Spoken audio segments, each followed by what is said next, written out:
So I do not expect the human rights, I do not expect Obama, I do not expect the EU to understand me. Do not understand me. And if you think it is high time for you guys to withdraw your assistance, go ahead. We will not beg for it.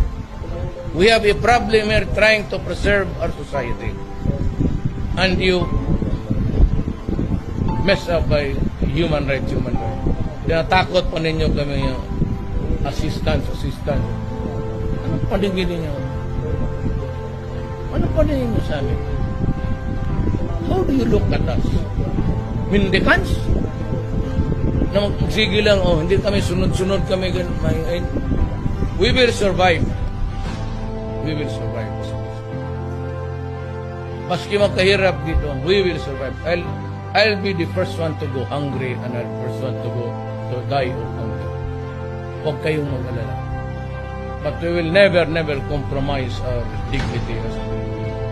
Hirap na nga, inire-rape na nga, 11-year-old, araw-araw. It's a cycle of violence for everybody. Mga bata, nire-rape, ang asawa pag-uwi. Yung army, pagtingin niya doon sa apartment niya, patay na yung asawa, adapt niya.